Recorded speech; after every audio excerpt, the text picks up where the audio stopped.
Hey, Don, thanks for doing this. I know you're excited for another season to start. Last year you knew you had a lot of talented players on the team, but it was still kind of an unknown because you were going to start three freshmen. This year, what is the feeling? Because obviously those freshmen all played very well last year, but you did lose a couple of starters. I mean, it's a different feel. Anytime you lose, two people that have been in our program for as long as Ty, it seemed like longer. I know it was only 4 years, but Ty and Kiki, they had a presence on the floor for us. You had a certain just comfort knowing that they are leading the charge, and then coming into this year, I mean, there's a lot of talent, no doubt about it, on our team. But the things that separated us were the intangibles, the ability to lead, the ability to understand certain situations. And I do believe our players that are on the roster now will have to grow into that.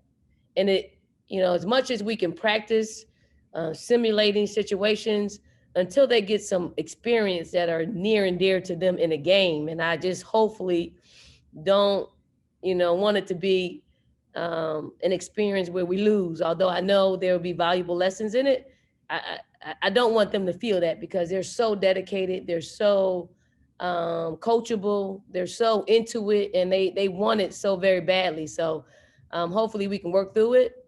I think tomorrow will be a good opportunity for us to break the monotony of playing against our practice guys and just practicing over the past couple of months.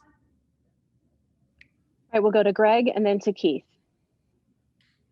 You mentioned especially replacing Ty and kind of talking about what Zaya and Destiny showed you early on in camp. What have they shown you over the past couple of weeks? I mean, has one of them, obviously no one's going to replace her or replicate her skills exactly, but do you kind of you feel like a good answer at point guard at that? They're just very, very different than Ty. Very different. And we welcome, their differences. What we were working with both of them. Zaya doesn't really have this issue in that we want people to honor them, that we want them to be aggressive scoring the basketball, attacking, and don't try to set up and remember 100 plays and confuse yourself. We just want you to be able to recognize when you need to be aggressive and when you need to call a set out, and just know we shorten the playbook. They have some plays in which they are comfortable with running.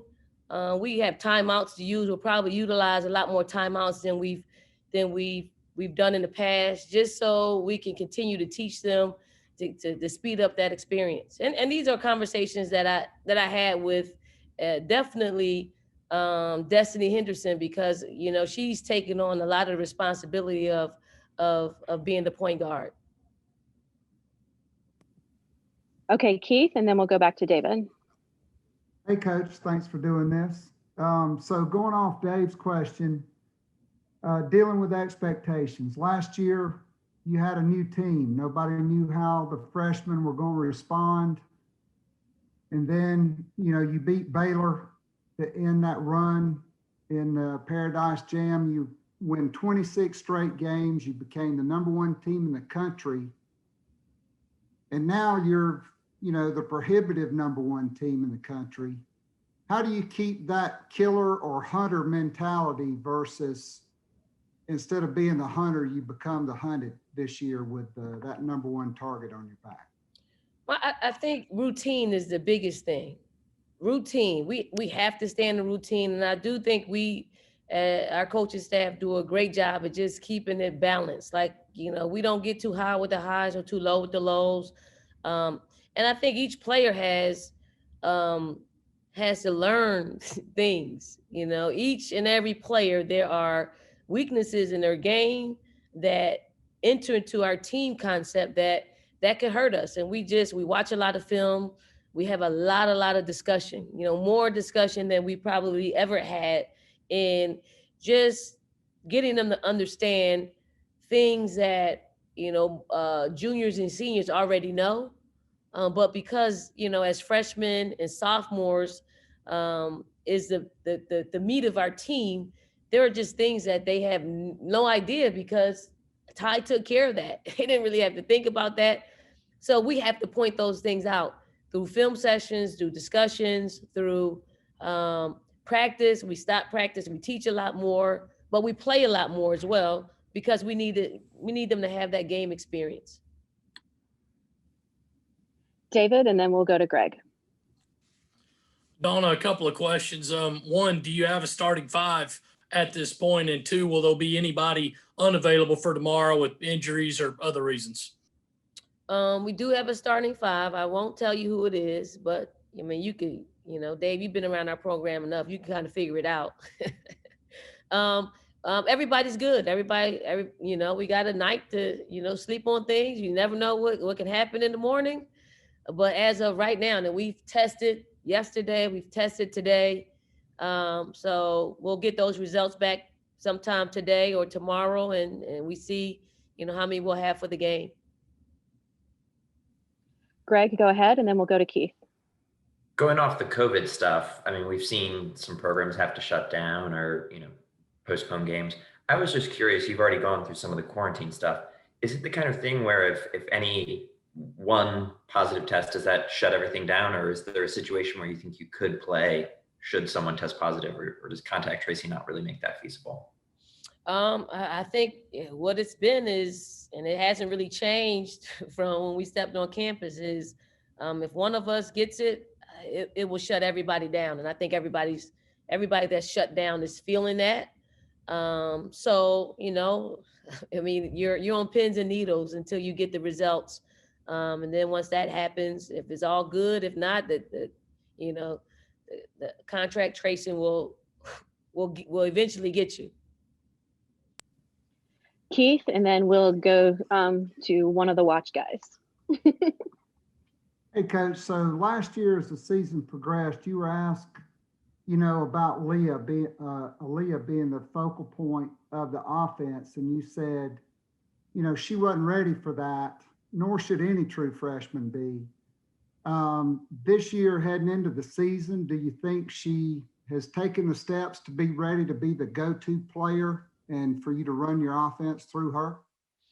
I do think she's ready for that challenge. But she still has a lot of help. If we needed a basket, I'd like to run it through her. She may not necessarily take the shot, but I think she draws a lot of attention. So we'll only open up opportunities for other players to get better looking shots. So we're prepared for if our opponents sagging on us, if they decide to make us shoot outside shots. We've prepared for those situations because zone. I don't know how much man that we'll see a whole lot, but we may. I think they've afforded us an opportunity to go through a lot of scenarios and seeing a lot of different defenses that people may throw at us. But Aaliyah's ready. I mean, Leah can definitely shoot the ball from the outside. She hasn't shot it as well the last couple of weeks, but she's one that can figure it out on the run, and she's not going to take bad shots. So, looking forward to seeing her just spread her wings out a little bit and not just be confined to the paint. All right, we'll go Mitch, Matt, and then Mike. Triple M's, talk about that. Coach, obviously, you talked a little bit about Aaliyah.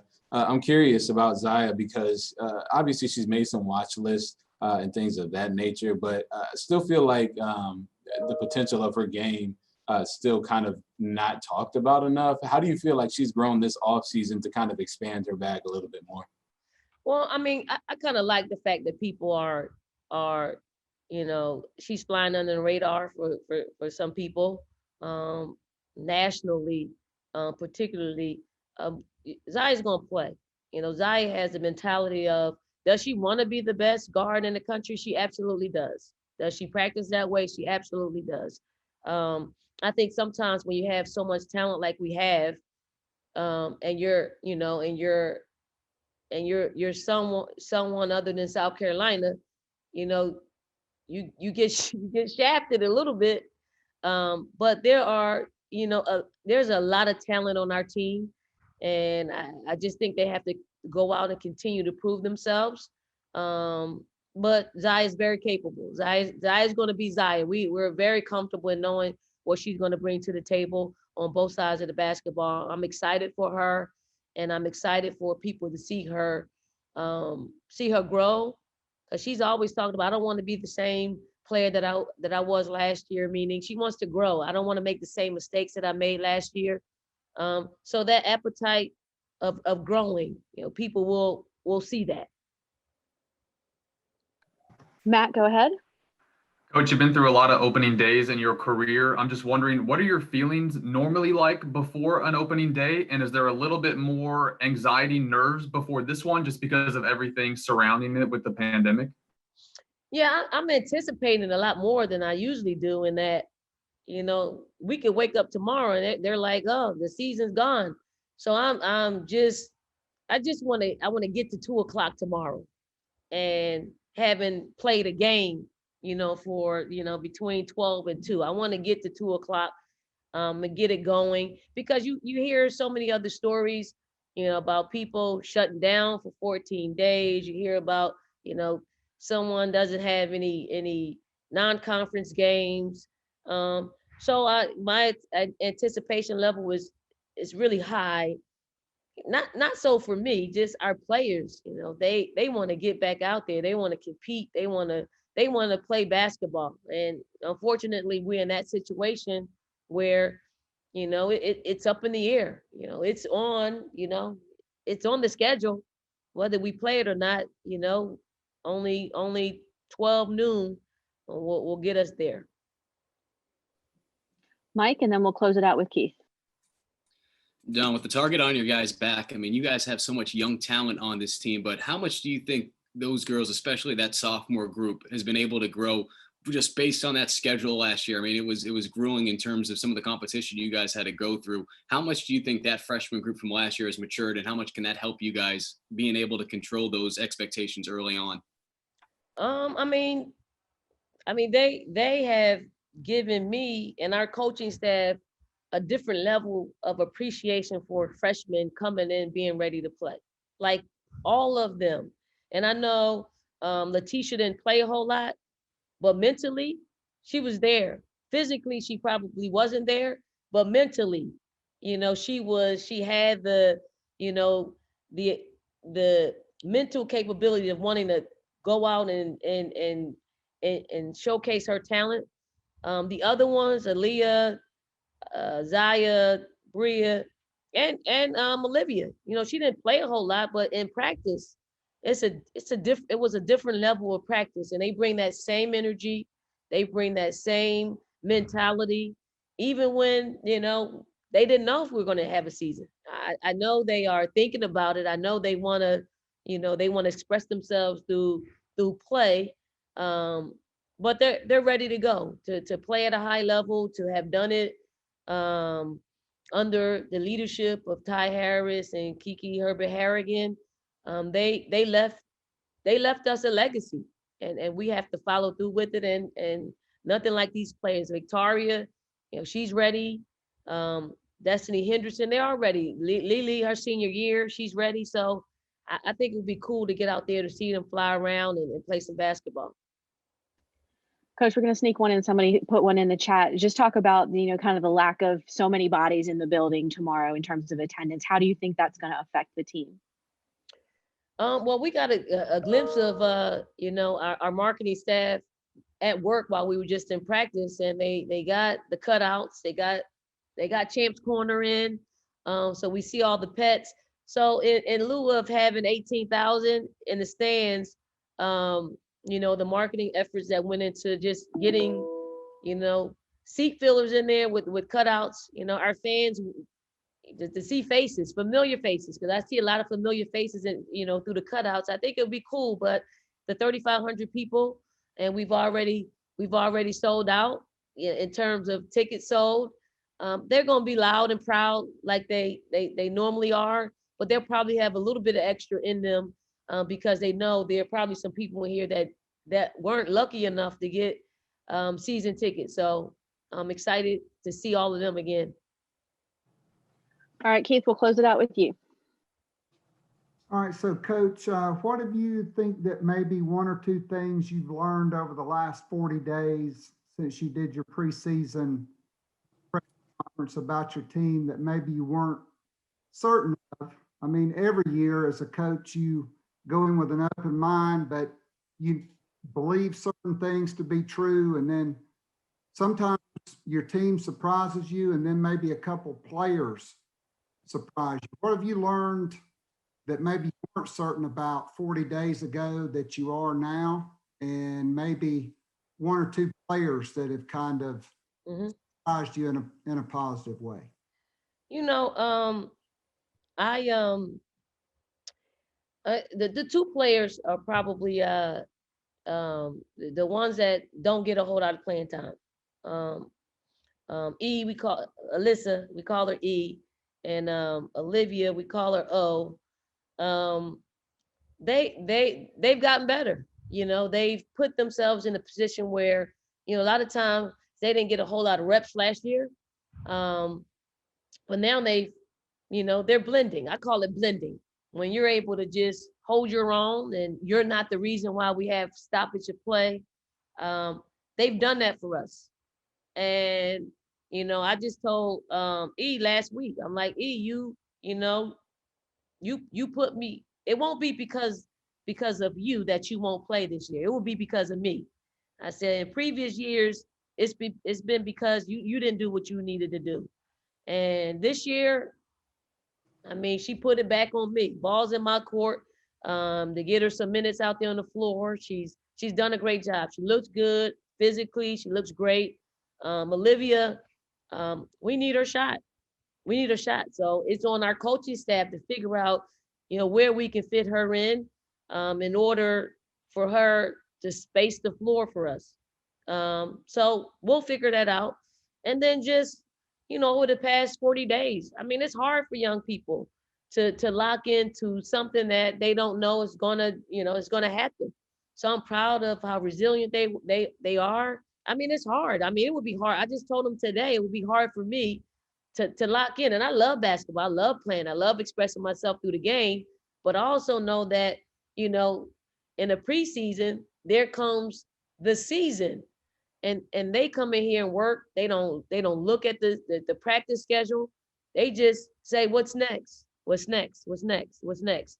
And I'm proud to be their coach because they're wired in a way that they just want to win, and they want to win any competition that we, you know, that they have in front of them. All right, Coach, we're going to go with one more. Bill from St. Thomas. Go ahead. Hi, Dawn. Hey, Bill. Is there a sense of unfinished business with this year's team simply because of the way things ended abruptly last year? You know, quite honestly, I don't even think about last year. We're just so different. You know, we're so different, and I am intrigued by the players that we have on this team. I'm intrigued by the things that we need to learn and grow and develop into. I'm intrigued by the uncertainty, you know, the uncertainty of, you know, of not having Ty. I'm intrigued by it because there's so much growth that can be that can take place. I'm intrigued by Letitia, who's ready to rock and roll. I'm intrigued by Victoria, who, you know, is more confident in her ability to score, not just in the paint, but, you know, mid-range. I'm intrigued by just really all of our Lily, and you can, you know, we're gonna play Lily as some point guard. You know, she knows our stuff. She's different.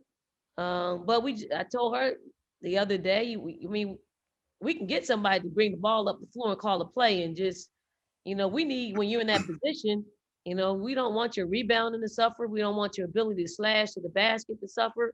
But we certainly like just her height, her experience, just being our senior. So I'm intrigued by what this year's team is going to be. And then navigating through COVID is another thing that makes it more intriguing as well, because you got to come up with different stuff to keep them engaged. But this team is pretty engaged. But it's on us too to continue to talk basketball, to continue to, you know, allow them to say how they're feeling. And I like that. I like the conversations that we have from this group. All right. Thank you, Coach. Thanks everyone for joining us. We will see you all post game tomorrow. Thanks, Tom. See you tomorrow.